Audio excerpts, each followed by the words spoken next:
Salut, j'espère que vous allez bien. Aujourd'hui, on va parler de ces petites phrases que l'on entend quand on a des problèmes de thyroïde, que l'on soit en hypothyroïdie, en hyperthyroïdie. Je pense que c'est la même chose parce qu'il y a beaucoup de personnes qui mélangent un petit peu tout, surtout si elles n'ont jamais été concernées par ce type de problème. Alors, il y a une phrase que j'ai entendue plusieurs fois, c'est « Tu verras, quand tu auras trouvé le bon dosage, tout ira bien ». Alors, peut-être que c'est le cas parfois pour certaines personnes, mais je pense que c'est plutôt pour des personnes qui ont une hypothyroïdie. Mais même les personnes qui sont en hypothyroïdie, ça peut être compliqué parce qu'elles peuvent avoir un traitement à base de T4, mais ne pas bien faire la conversion à base de T3, donc ne pas avoir suffisamment d'hormones. Elles peuvent être dans les normes, mais ça n'est pas suffisant pour elles, donc elles continuent à avoir des symptômes et souvent elles ne sont pas écoutées. Et quand on a une hyperthyroïdie, comme c'était mon cas, c'est quand même plus compliqué parce que là, ce sont des antithyroïdiens qui nous sont donnés. Donc le but, c'est de ralentir la thyroïde.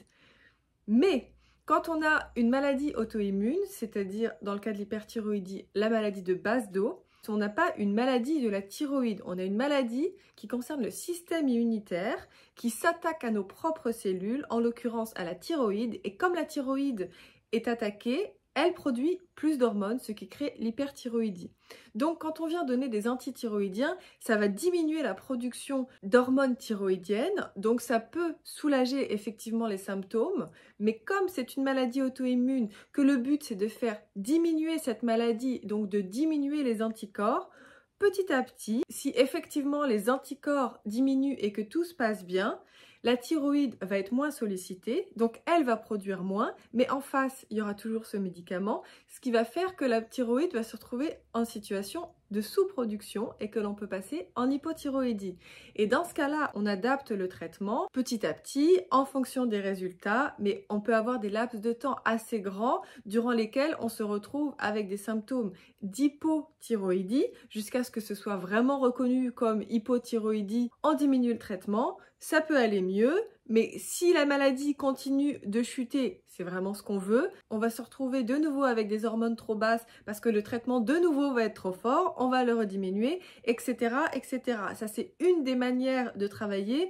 Une autre manière de travailler, c'est de bloquer totalement la thyroïde avec un traitement dont on va garder la même dose pendant tout le traitement et on ajoute des hormones thyroïdiennes en substitution, et là encore une fois, il faut adapter, donc on peut se retrouver en hypothyroïdie, en hyperthyroïdie. Un traitement contre l'hyperthyroïdie de base d'eau, ça peut durer 1 an et demi, 2 ans. Il est aussi possible que le traitement ne fonctionne pas suffisamment et que l'on ait des phases d'hyperthyroïdie durant ce traitement. Donc, il est tout à fait possible que durant toute la durée du traitement, on ne se sente jamais bien. On peut avoir des fluctuations régulières de nos hormones thyroïdiennes et avoir tous les symptômes qui vont avec. Et on peut être traité pour une hyperthyroïdie, mais en réalité, après la mise en place du traitement, souffrir de symptômes d'hypothyroïdie.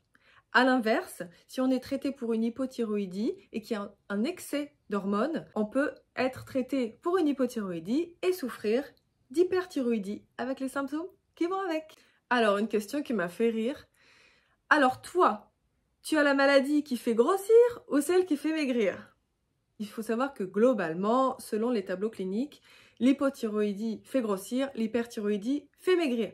Mais il est possible d'avoir une hypothyroïdie et de maigrir, il est possible d'avoir une hyperthyroïdie et de grossir. Et comme je vous expliquais tout à l'heure, les traitements peuvent nous faire basculer dans l'état inverse. Donc, il est possible d'être traité pour une hyperthyroïdie et de grossir avec le traitement. Il est possible d'être traité pour une hypothyroïdie et de maigrir avec le traitement parce qu'on est passé en hyperthyroïdie. Donc, c'est pas aussi simple que ça. Il y a énormément de symptômes possibles dans les deux tableaux, mais on n'est pas obligé d'avoir tous les symptômes. Et en fonction du traitement et de son efficacité, on peut avoir les symptômes inverses. Ça ne se voit pas que tu es malade. Alors, ça peut être très gentil, mais ça va, tu n'as pas une tête de malade, tu as l'air bien, etc. Quelque part, ça peut peut-être vouloir dire qu'on n'a pas mauvaise mine. Dans mon cas, ça veut dire aussi que je n'ai pas une exophthalmie, parce que l'un des symptômes très très typiques de l'hyperthyroïdie de base d'eau, c'est d'avoir les yeux exorbités, ce qu'on appelle l'exophthalmie. Effectivement, j'ai la chance de ne pas avoir eu ce symptôme. Après, les gens ne se rendent pas forcément compte si on a pris ou perdu 5, 6, 7 kilos. C'est pas forcément une évidence, surtout si on est en plein hiver. Autre chose, Ça n'est pas parce qu'on a l'air normal qu'à l'instant où on voit la personne, où on passe un moment avec la personne, elle a l'air d'être en forme, que le reste du temps, c'est comme ça. Il est possible, il m'est arrivé, par exemple, de donner des stages de danse, d'être au moment du stage en possession de mes capacités, mais ce que les personnes ne savent pas, c'est que j'ai dormi toute la journée pour être capable de le faire et les jours suivants, j'ai été complètement fatiguée. Il y a une personne de mon entourage qui m'a dit « Moi, quand j'ai des périodes d'hypothyroïdie, sérieusement, si je passe le balai, je dois m'allonger après. » Je pense qu'il faut vraiment faire attention. Les gens montrent ce qu'ils veulent. On n'a pas forcément envie d'ennuyer les gens avec nos problèmes tout le temps ou de montrer des facettes de nous qui ne sont pas très agréables. Donc, on va essayer de montrer au mieux. Si vous voyez une personne en vidéo et qu'elle a l'air d'être pleine d'énergie, ok, elle a été pleine d'énergie pendant les 20 minutes de la vidéo, mais vous savez pas ce qui se passe en dehors. Et donc, je pense que ça, c'est quand même intéressant de le garder en tête en général, et pas simplement pour ce problème de thyroïde. J'ai vu des personnes qui disaient à une jeune youtubeuse qui avait un cancer très grave et qui en est d'ailleurs décédée depuis: t'as vraiment pas l'air malade. Oh, tu pars en vacances. Oh, tu fais ci, tu fais ça. Attends, t'as pas de cancer. Attention, on montre ce que l'on voit et personne ne sait ce qui se passe dans le domaine du privé en dehors des moments où on voit les personnes. Il y a beaucoup de personnes qui souffrent de maladies invisibles et c'est vrai que moi, par exemple, quand j'ai des difficultés cardiaques qui viennent de la maladie de Basedow, je vois bien qu'on me regarde en se disant « mais pourquoi elle a des problèmes comme ça ?» C'est bizarre parce qu'elle a l'air jeune, elle a l'air en forme. Oui, mais vous ne le voyez pas, mais j'ai mon cœur qui est en train de battre à 180 alors que je ne fais pas un effort majeur. Pourquoi tu es fatigué si tu es en hyperthyroïdie alors que l'hyperthyroïdie, ça doit normalement au contraire donner beaucoup d'énergie? Comme j'expliquais tout à l'heure, déjà il est possible d'être fatigué quand on est en hyperthyroïdie, tout le monde ne réagit pas de la même manière, tout le monde n'a pas les mêmes symptômes, donc on n'est pas forcément hyper en forme, sur les nerfs, etc. Ça dépend des gens. Et même si on est traité pour une hyperthyroïdie à la base, peut-être qu'on est en déficit d'hormones à ce moment-là, qu'on est peut-être même en hypothyroïdie, donc forcément on est complètement crevé. Pourquoi tu as encore des problèmes cardiaques? Je pensais que ta thyroïde était équilibrée, que tu n'avais plus d'hyperthyroïdie. Personnellement, j'espérais que mon cœur allait revenir à la normale très rapidement à partir du moment où je n'aurais plus d'hyperthyroïdie, mais il a été extrêmement sollicité pendant un certain temps, c'est difficile, et quand on a une hyperthyroïdie avec énormément de tachycardie, on nous demande d'arrêter toute activité physique. Et quand on doit arrêter une activité physique pendant assez longtemps, ensuite, quand on veut reprendre l'activité physique, évidemment, le cœur, comme le reste du corps, n'a plus les mêmes capacités. Donc on est obligé de reprendre doucement. Et par ailleurs, quand on a vraiment énormément de tachycardie, comme c'était mon cas, on peut être amené à prendre des bêta-bloquants, ce que j'ai fait, et ça peut être compliqué d'arrêter les bêta-bloquants. Donc, il y a vraiment toute une remise en forme à faire, ça peut prendre beaucoup de temps et ça peut être frustrant. Autre phrase, quand tu prends des bêta-bloquants, c'est pour la vie. Alors ça, c'est vraiment pas vrai. Comme je viens de le dire, effectivement, ça peut être un petit peu compliqué d'arrêter les bêta-bloquants. Il faut s'y prendre en plusieurs fois, y aller doucement, être à l'écoute, éventuellement prendre des choses en complément qui vont venir se substituer un petit peu aux bêta-bloquants, des choses naturelles comme l'aubépine par exemple, comme le GABA, comme les bourgeons d'olivier, le magnésium, faire des respirations. À vous de vous renseigner, j'ai fait une vidéo à ce sujet, si vous voulez, n'hésitez pas à aller la voir. À vous de voir aussi ce qui vous convient le mieux, parce que ce qui convient à quelqu'un ne convient pas forcément à quelqu'un d'autre, mais je vous garantis qu'il est absolument possible d'arrêter les bêta-bloquants. Moi, je les ai arrêtés le plus tôt possible. J'ai commencé à prendre des bêta-bloquants au mois de mars et je pense que je les ai arrêtés au mois d'août, mais vraiment progressivement. Attention à ces phrases toutes faites, attention au ton péremptoire des gens, c'est comme ça et c'est pas autrement. Il y a beaucoup de gens qui parlent sans savoir et malheureusement, ça entretient des mythes et les personnes se sentent incapables d'arrêter les bêta-bloquants et continuent à en prendre toute leur vie alors que ça n'est pas obligatoire, ça n'est pas une fatalité. Je ne dis pas que c'est possible pour tout le monde,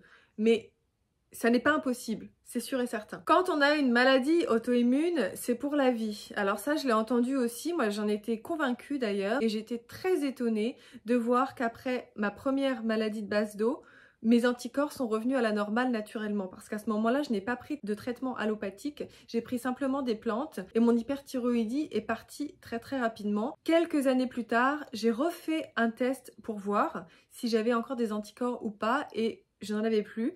Et je me souviens que la médecin à l'époque m'avait dit « Ah mais peut-être que c'était une erreur la première fois ». Je pense que ça n'était pas une erreur puisque j'ai refait un épisode de base d'eau ensuite, mais c'était intéressant de voir que c'était parti.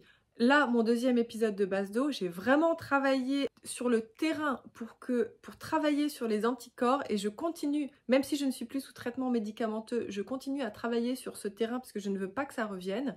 Et une fois de plus, la maladie de base d'eau est partie, c'est-à-dire que je n'ai plus les anticorps.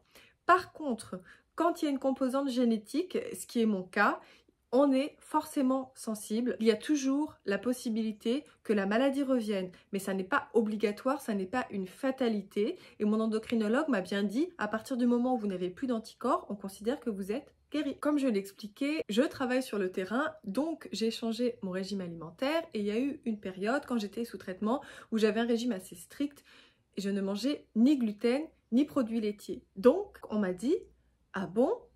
Le gluten et les produits laitiers, ça a un impact sur la thyroïde? Je ne savais pas. Le gluten et les produits laitiers, ça n'a pas un impact sur la thyroïde. Ça a un impact sur la maladie auto-immune.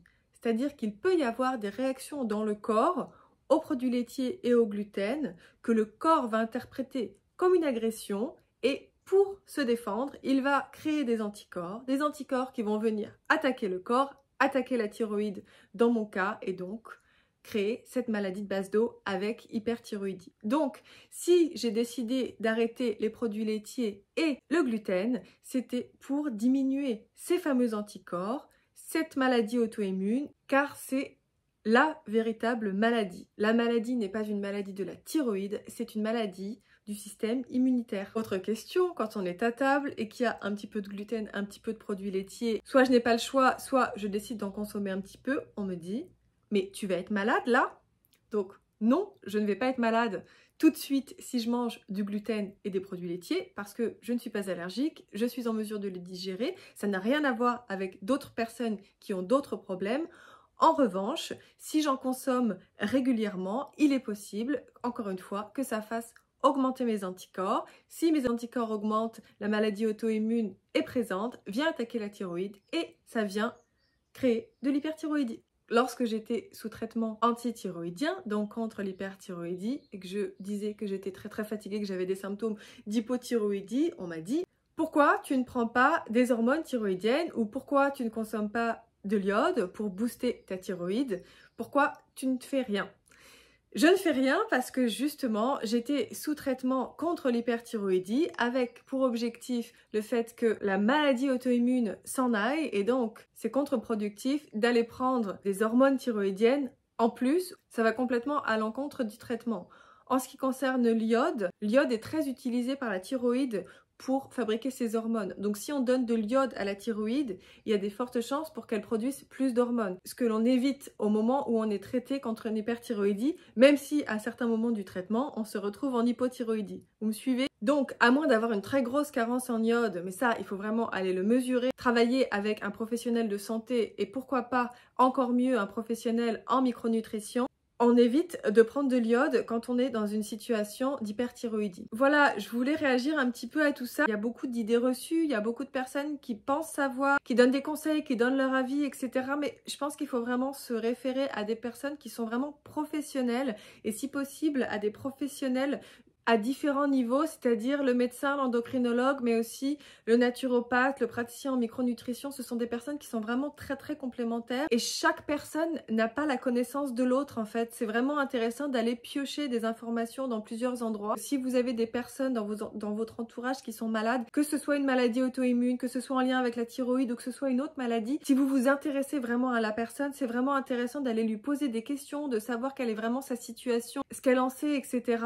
C'est vrai que moi, souvent, je me rends compte que j'ai pas vraiment la place d'expliquer les choses la plupart du temps parce que beaucoup de personnes ont envie d'une réponse très rapide comme ça et il n'y a pas de réponse rapide parce qu'en fait, c'est un système qui est assez complexe et c'est dommage parce que les personnes restent avec leurs idées reçues, comprennent pas forcément. Sans avoir les explications, les personnes peuvent difficilement comprendre pourquoi on a des difficultés à faire telle activité, que ce soit professionnelle ou personnelle. Moi, je vous invite vraiment, si vous avez une maladie, à vous renseigner au mieux, à ne pas vous arrêter aux idées reçues, aux phrases toutes faites, etc. qu'on va vous dire. Ne prenez pas peur si on vous dit des choses sur un ton un peu péremptoire, si on vous dit des choses angoissantes. Prenez vraiment le temps de vous renseigner, de lire, de regarder des vidéos, d'écouter, de rencontrer des professionnels. Moi, c'est ce que j'ai fait et j'en suis vraiment très contente. Si je m'étais arrêtée aux premières choses qu'on m'a dites, je pense que j'en serais pas là où j'en suis aujourd'hui. Je serais dans un état de santé qui serait différent. Si vous faites partie de l'entourage de personnes qui ont une maladie, vraiment, je vous invite à être à l'écoute et à être dans la bienveillance au maximum. Je pense qu'on ne sait jamais ce que les gens vivent réellement. On n'est pas dans leur peau et on le sait d'autant moins si on ne leur pose pas de questions, si on n'est pas vraiment à leur écoute. Voilà, ce sont des problèmes qui sont complexes, ne l'oubliez pas. Et j'espère que cette vidéo vous a plu. N'hésitez pas évidemment à me le faire savoir si c'est le cas, à la liker, à la partager, à me laisser un commentaire, à partager vos expériences si vous en avez envie bien sûr. N'hésitez pas à vous abonner. C'est vraiment de cette manière que vous permettez à ma petite chaîne de grandir petit à petit. Je remercie beaucoup toutes les personnes qui m'ont soutenue, qui me soutiennent encore, qui me soutiendront. Je vous souhaite une bonne journée ou une bonne soirée. À très bientôt. Prenez soin de vous.